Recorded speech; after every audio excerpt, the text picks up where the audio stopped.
Hello, I'm iamYannC, and you are listening to episode 31 of the Our Weekly Highlights podcast. Today we are covering the highlights for issue 2021-W11, released on March 15th, 2021. This week's issue was curated by Robert Hickman, with help from the Our Weekly team members and contributors. You would be hard-pressed to not see or hear the topics of artificial intelligence and machine learning mentioned in the world of analytics and even the broader tech industry.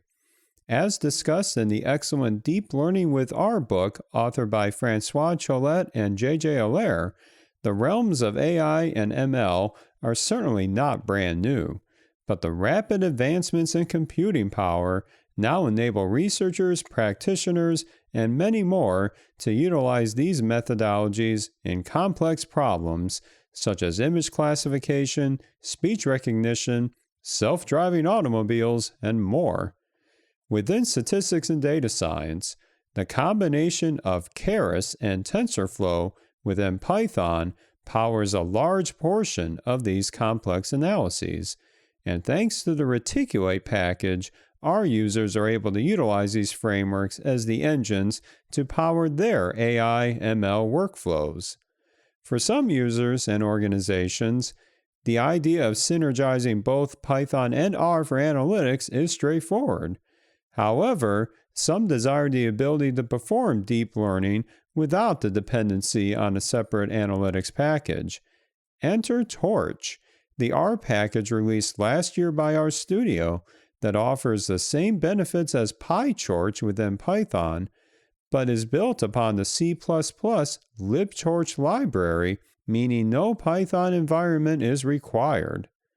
Like the aforementioned combination of TensorFlow with Keras, Torch can be applied to a wide variety of areas, one of which is time series forecasting, which is the subject of today's first highlight. Sigrid Kendaya, software engineer and applied researcher at RStudio, has authored the first of a series of blog posts that introduce the basics of time series analysis by exploring electricity usage over a 3-year period from Victoria, Australia, with the Tidyverse and Tsibble packages in a tidy workflow.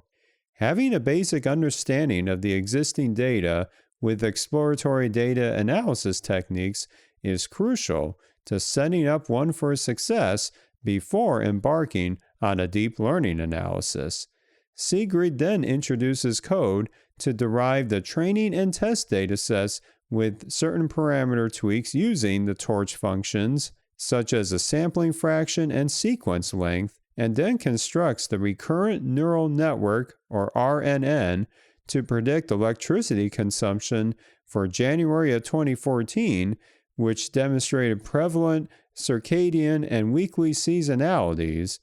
using the training and test data based on the full 2 years prior. We don't have time to cover the nuts and bolts of RNNs and other specifications in deep learning workflows, but this post demonstrates with very logical code how the predictive model using deep learning handled the challenge of dealing with multiple levels of seasonality in that aforementioned January timeframe fairly well. There is much more to come in this series, and you can find more articles on using Torch in R workflows on the RStudio AI blog. And with these advancements in technology, one area that's been getting a lot of emphasis in multiple workflows is the idea of automation. Why spend a lot of manual effort doing something over and over again when you can get your trusty technology to do it for you? Many are now using automation with an awesome new capability that's become prevalent within GitHub repositories, which is called GitHub Actions. We have mentioned GitHub Actions in previous highlights, and now our users are able to leverage a lot of these techniques of automation with GitHub Actions thanks to packages like Use This. Abdul Majed Raja, analyst and developer at Atlassian, who goes by One Little Coder on social media, wanted to leverage these techniques to demonstrate how easy it is to scrape some stock performance data from India using a combination of R scripting and GitHub Actions. In his video tutorial that we'll have, of course, linked in this episode's show notes, Abdul shows how easy it is to take an existing R script that was built for web scraping and wrap a very simple YAML configuration file that tells GitHub how to construct the workflow for the particular action. The YAML file should be quite familiar to those that are using things like R Markdown, as YAML provides a very logical syntax to define key parameters with multiple values. In particular, with GitHub Actions, the YAML file controls various steps in the overall pipeline, from setting up the R environment, executing the R scripts, and committing any files with proper authentication. In the first part of the demonstration, Abdul instructs GitHub Actions to execute on every push to the repository, but after showing everything is working in this particular step, he then shows how easy it is to convert this workflow to run on an automated schedule via cron job syntax, cron being the versatile scheduling paradigm used in Linux systems. One thing to note if you are looking to implement a similar scraping routine automatically is to make sure that if you are using these techniques in absence of a full API from the site that you're querying, that you check that site itself with a package like Polite to ensure that you're not violating any terms of service or other restrictions.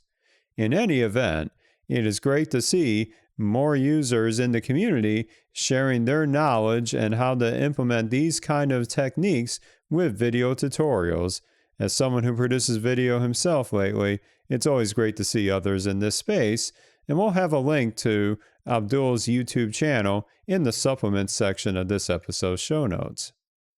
In many of our highlights featured in R Weekly, we have seen the innovative directions our users take with reproducible reporting via R Markdown, as well as the top advancements landing in every release from the package authors within R Markdown itself or the various additional packages that are specialized in different areas.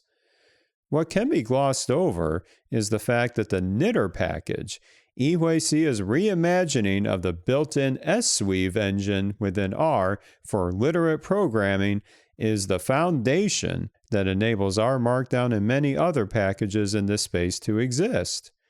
On top of the ability to produce Markdown and HTML outputs, one of Knitter's greatest assets as compared to the previous S-Weave is the vast amount of configuration possible for each code chunk in the document. On an individual level, different users may have their own favorite settings for, say, showing code alongside outputs, image dimensions, and more. But in a team environment, having a clearly defined set of customizations that meet the needs of clients is crucial to streamline development. On their company blog, the consulting group Jumping Rivers shares their current knitter options controlling various aspects of their reports in our third highlight for today. While some options, such as the echo parameter to control R code visibility, are often tweaked by the majority of users with basic familiarity in this paradigm,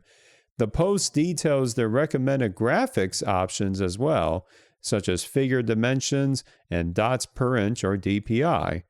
In my experience with the early days of Knitter, fiddling with plots created in a report was somewhat difficult to grasp, so it is great to have this post share reasonable settings to start with.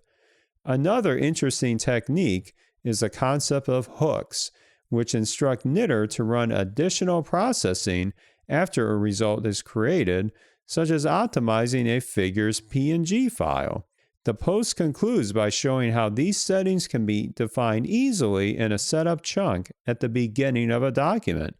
which could be wrapped into, say, another R package to make these principles easily applied within your organization. You are also invited to check out the previous blog posts on the Jumping Rivers blog that detail much more in-depth configuration of graphics within Knitter documents. And those are your R Weekly highlights for today. There's no shortage of excellent articles and more throughout this issue release, such as a deep dive on R's built-in on.exit function, building a predictive model for Fantasy Premier League points, and for more video content, we also have a link to my latest Shiny Developer Series episode 19, where I discuss the soon-to-be-published Mastering Shiny with none other than RStudio's chief scientist and architect of the Tidyverse, Hadley Wickham. As always, you can find this issue release as well as all the previous issues on our home site, rweekly.org. You can also find complete details on if you would like to be a contributor to our awesome team, on how you can get lined up and get in touch with us. And if you're enjoying the R Weekly Highlights podcast, having a little share on social media goes a long way into ensuring other listeners in the R community can listen to the great content of R Weekly every week. Have a great week, and we will be back with another batch of R Weekly Highlights next week.